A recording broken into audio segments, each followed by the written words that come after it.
여러분 안녕하십니까? 김항식입니다. 이번 시간에는 가장 훌륭한 교사가 누구인가 라고 하는 것입니다. 여러분, 가장 훌륭한 교사 어떻게 생각하십니까? 그럼 이제 대부분 잘 가르치는 사람, 따뜻한 가슴으로 학생을 보듬는 사람, 두 가지를 다 겸비한 사람, 여러 가지 의견이 나올 것입니다. 제가 고등학교 현장에서 20여 년간 근무했기에 이러한 질문을 하지 않았나 생각합니다.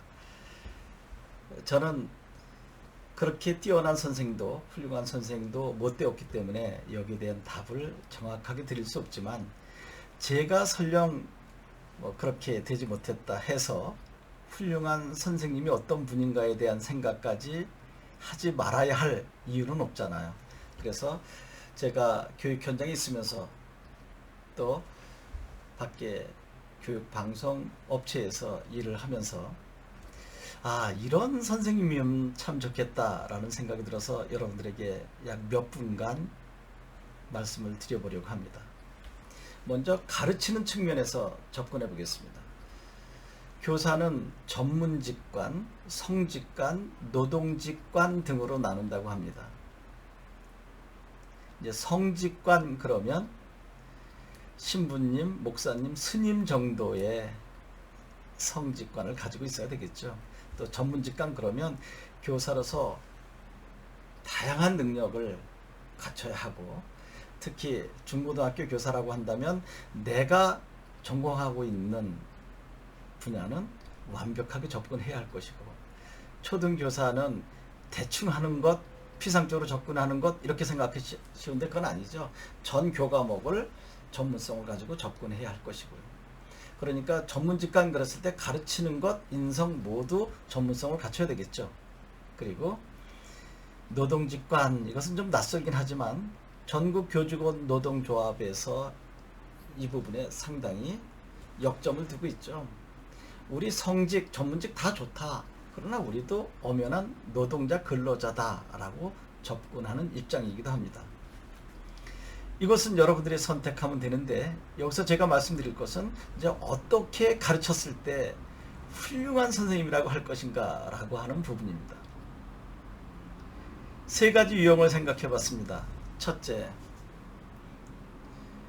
다음에 수업할 내용을 며칠 전부터 열심히 연구해서 나름대로 학습 지도안을 작성해서 수업 시간에 그 지도안대로 충실히 수업한다. 그리고 가능한 한 내가 준비한 내용을 학생들이 쉽게 이해하도록 돕는다. 이게 첫 번째겠죠. 근데 좀 어딘가 답답하고 규격화된 듯한 느낌 들지 않는가요?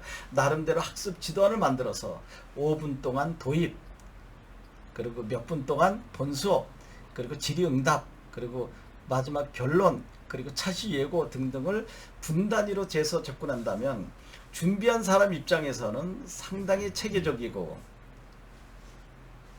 성실하게 준비했다 할지라도 수업을 듣는 학생 입장에서 보면 이거 숨도 못 쉬겠다. 그래서 이제 이것을 벗어나고자 하는 선생은 재밌는 이야기를 중간중간에 섞어가면서 하겠죠. 엄청난 인기를 누릴 수 있겠죠. 그런데 꼭 끝나고 일부 학생들은 그렇게 이야기합니다. 재미있긴 재밌었는데 하나도 얻은 것이 없었다. 저 선생은 농담만 한다. 공부 안 한 학생들은 참 좋겠죠. 제 제자 중에 하하가 있었는데, 하하 같은 경우는 아마 공부보다는 재밌는 이야기 해주는 것을 더 좋아했을 부류의 학생인지도 모릅니다. 하하를 폄하하는 것은 아닙니다. 또 하하는 공부 안 한 대신 자기의 능력, 기량을 펼치려고 꾸준히 노력했던 학생이고, 또 저는 그것을 담임으로서 부족하지만 격려하고 응원해서 지금 훌륭한 연예인이 되지 않았나요?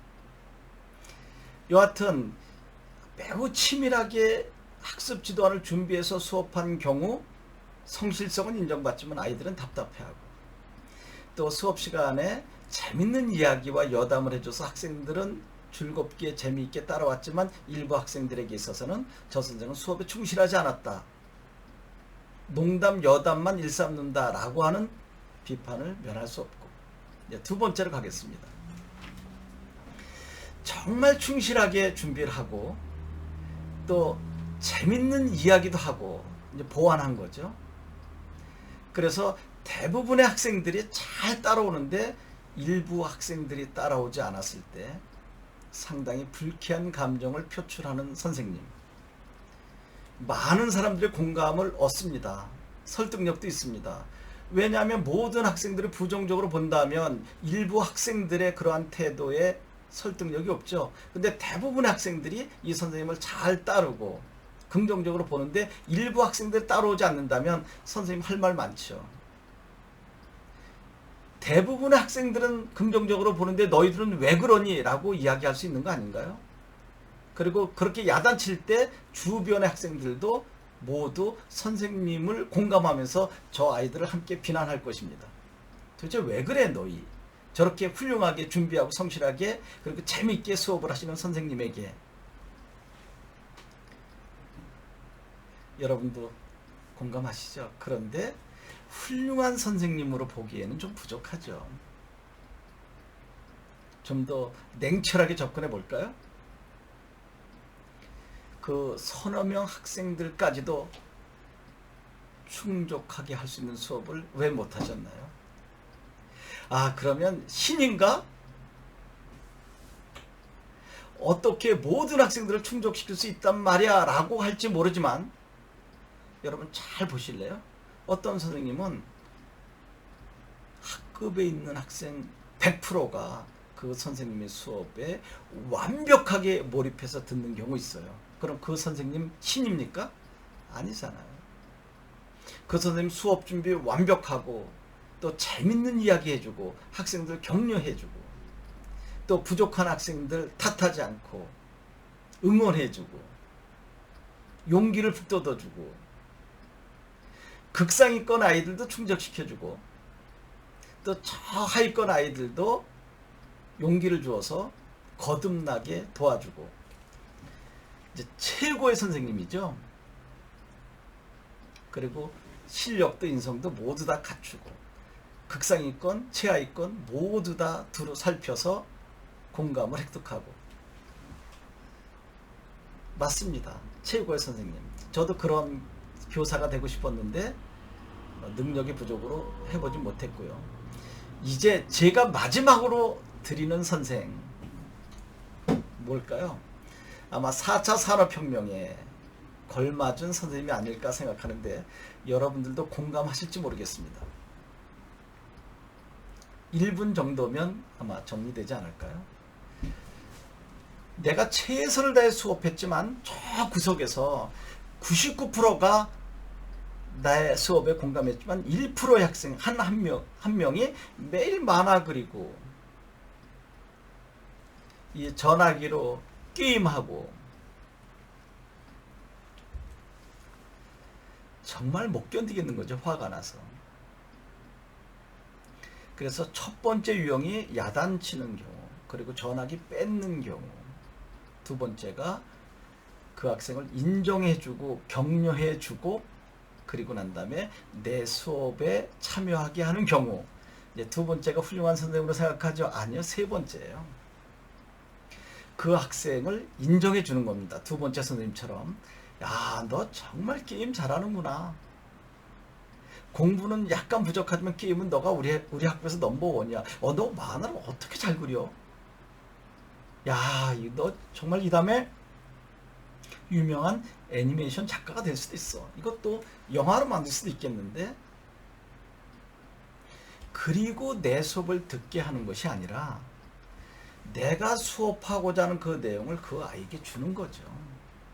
조금 전에 이야기한 것은 기브 앤 테이크인데 그것이 아니라 온전히 그 학생의 게임을 만화 잘 그리는 것을 칭찬했다면 그리고 내 쪽으로 다가오게 하는 것이 아니라 우리가 수업하고 있는 그 아이템, 그런 콘텐츠를 아이에게 주는 겁니다. 너가 그렇게 좋아하는 게임, 애니메이션, 만화로 이것을 한번 새롭게 창출해봐라. 너의 게임 실력으로, 이 만화 실력으로 우리가 수업하고 있는 내용을 너 나름대로 아이디어를 개발해서 새로운 학습 모형을 만들어 볼래? 라고 해서 그 아이가 게임을 지속하면서 만화를 하면서도 그 속에 자기의 능력과 기량을 바탕으로 이쪽에서 하고 있는 수업을 그 친구가 생성해내게 하는 것. 이게 바로 4차 산업혁명 시대에 걸맞은 선생님, 그리고 또 학생을 지도하는 모습 아닐까요? 당연히 그 안에는 남을 배려하고 인정하는 인성도 들어가 있고, 사랑하는 가슴도 있고, 그리고 그 학생에게 능력 그리고 기회를 주고 인정하는 매력적인 선생님 모습. 저는 이 선생을 최고의 선생님이라고 보는데 과한 욕심이 아닌지 모르겠습니다. 저는 지금 그러한 선생이 되려고 노력하고 있습니다. 여러분 고맙습니다.